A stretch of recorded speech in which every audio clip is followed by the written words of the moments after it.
Salut les amis, bienvenue sur Famille Électrique. Aujourd'hui, la mise à jour de Noël. Bah oui, vous l'avez peut-être vu décrite sur pas mal de chaînes d'autres youtubeurs. Mais moi, je l'ai reçue et donc je voulais vous la montrer et partager ça rapidement avec vous, sans fioriture. Donc on est parti. Pensez à vous abonner si ce n'est pas encore fait. C'est très important pour la chaîne, comme d'habitude. En tout cas, en ce qui me concerne, c'est peut-être la dernière mise à jour de Noël que je vous montrerai sur cette Tesla Model 3. Voilà. Donc, eh bien, on en reparlera d'ailleurs dans quelques jours. De quoi parle-t-on précisément? Eh bien, on va regarder la version de cette mise à jour. C'est la dernière mise à jour, donc la 2024.44.25.2 déjà. Donc, on va regarder ensemble ce qu'elle comprend, cette mise à jour de Noël.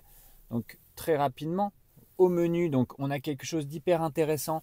En premier lieu, c'est l'Apple Watch. Effectivement, donc Tesla a mis en place la possibilité d'appairer son Apple Watch avec le véhicule, ce qui permet en fait de pouvoir l'utiliser comme une clé supplémentaire et de verrouiller, déverrouiller le véhicule, donc en s'en rapprochant, rien qu'en ayant la montre connectée d'Apple.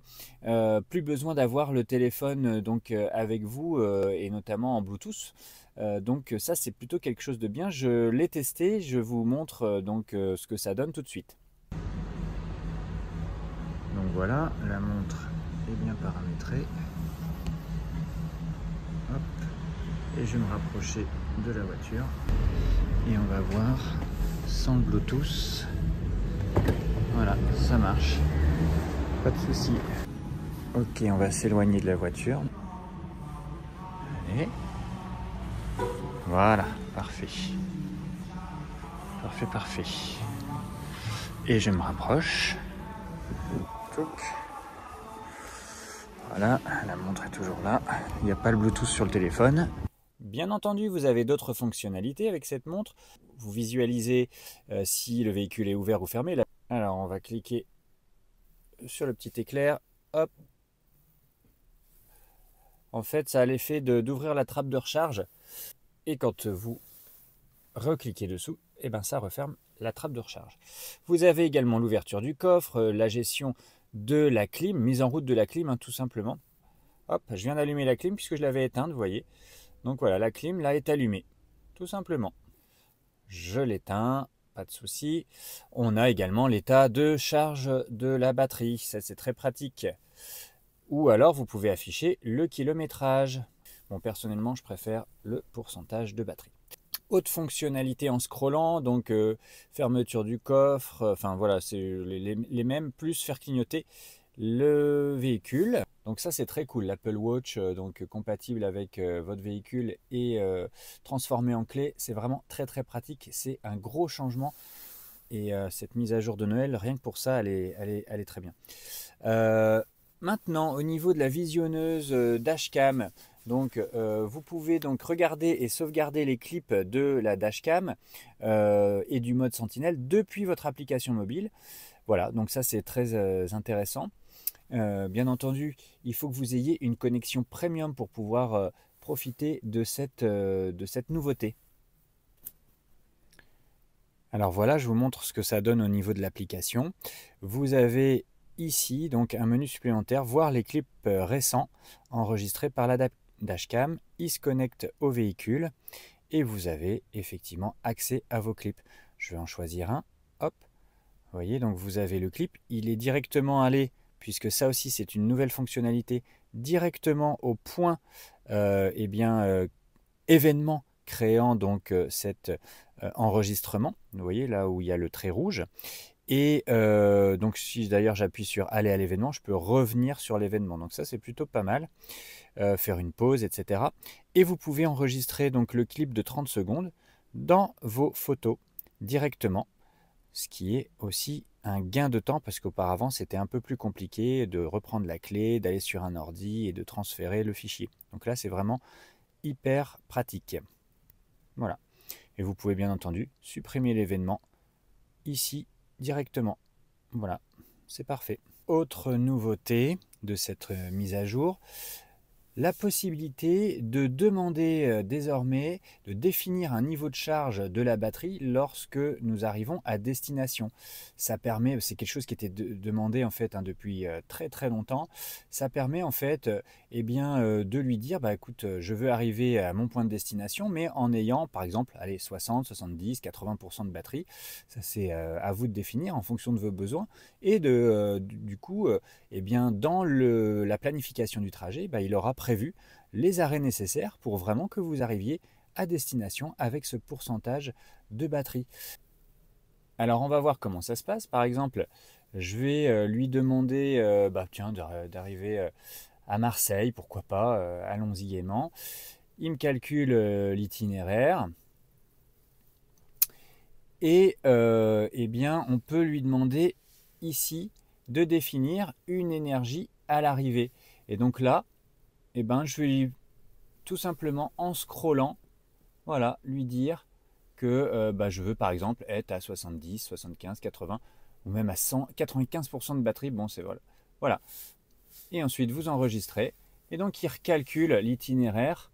Donc, en vous mettant sans doute un arrêt un peu plus proche de votre point d'arrivée pour vous permettre d'arriver, vous le voyez, à Marseille avec les 65% de batterie que vous souhaitez. Autre nouveauté apportée par cette mise à jour de Noël, la recherche sur le trajet en mode navigation. Vous pouvez maintenant rechercher un emplacement, alors ils nous disent comme un café, un fast-food ou toute autre étape. Donc chaque résultat de recherche maintenant inclut également une estimation du temps pour le détour, ce qui peut être très très pratique. Alors comment ça fonctionne? Quand vous êtes en navigation, quand vous appuyez sur la carte, vous allez avoir ici la recherche sur le trajet et par exemple, si on met pharmacie,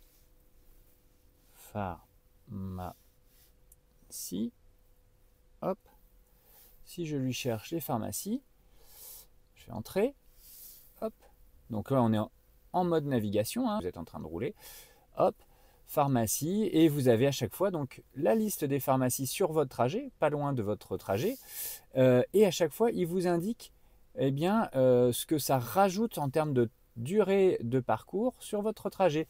Par exemple, là, si je m'arrêtais à la pharmacie Clos Duchesne, ça rajouterait 10 minutes. Donc je clique dessus, clac, voilà, et il me l'inclut dans mon itinéraire, tout simplement. Autre fonctionnalité, la carte des précipitations et météo à l'arrivée. Donc maintenant, vous pouvez visualiser les précipitations dans votre région directement sur la carte de votre véhicule. Vous pouvez également visualiser la météo à destination. Dans une fenêtre contextuelle, vous recevrez également des informations sur les différences météorologiques significatives entre votre position géographique et votre destination finale. Par contre, ça c'est aussi une fonctionnalité à noter qui nécessite la connexion premium. Donc ici sur le petit onglet météo, vous avez accès à l'évolution dans les 2-3 heures à venir des précipitations sur la carte. Donc voilà.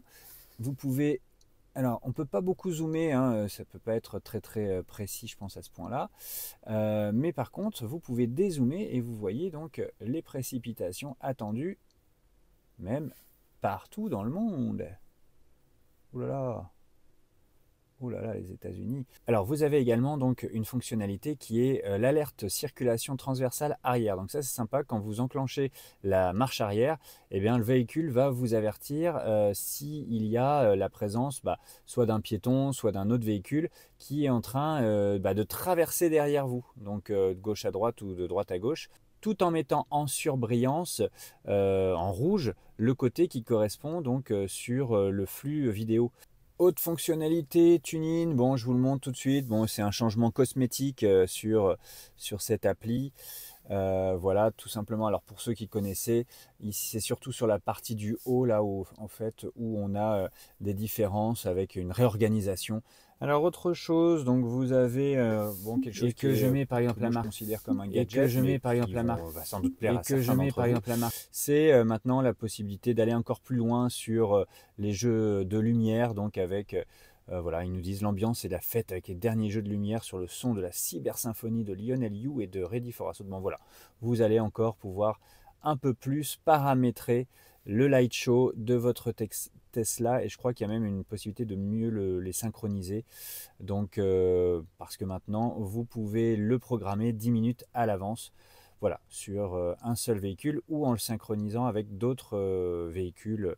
Autre chose, donc le jeu Boomerang Fou, nouveau jeu. Bon, c'est un jeu qui nécessite une manette. Moi, j'ai pas, voilà, je mets rarement de manette dans la voiture, donc je ne m'en sers pas. Et puis, je m'en sers quasiment jamais des jeux de ce véhicule finalement. Autre chose concernant les applications cinéma et vidéo. Donc maintenant, utilisez la carte multimédia pour lire ou mettre en pause tout contenu vidéo en cours de lecture depuis le navigateur internet ou Tesla Cinéma. Lancez une vidéo dans le navigateur internet avant de conduire pour en profiter en audio sur la route. Alors par exemple pour ceux qui ont l'habitude de regarder, enfin d'écouter de la musique via YouTube Music par exemple, via le navigateur, ça fonctionne bien. Je le mets en route, ok, j'y vais, je passe la marche arrière et vous voyez, c'est toujours actif. Autre fonctionnalité, donc le contrôle des sièges. Alors ça peut être très très pratique. Je vous montre tout de suite comment ça marche. Donc on va dans siège, hop, et ici vous avez une petite flèche pour l'avancer, une petite flèche pour le reculer. Donc on n'a pas toutes les fonctionnalités des boutons physiques, mais c'est quand même plutôt pratique. Ici par exemple, pour faciliter l'entrée d'un passager à côté de vous, ou ici, donc vers l'avant, pour faciliter au contraire l'arrivée de quelqu'un à l'arrière. Voilà. Bon, ça c'est très pratique et je valide. Ensuite, vous avez un accès au récapitulatif des entretiens. Alors, qu'est-ce que ça comprend? On va aller voir tout de suite. Donc, entretien, schlack. Ici, donc, c'est le point bleu. Donc voilà ce qu'on a sur ce menu donc récapitulatif entretien. Vous avez la rotation des pneus que j'aurais dû faire, je suis en retard mais de toute façon je dois remplacer mes pneus. Contrôle du parallélisme donc selon les besoins, il n'y a pas besoin. Nettoyage de la zone de la caméra du pare-brise selon les besoins.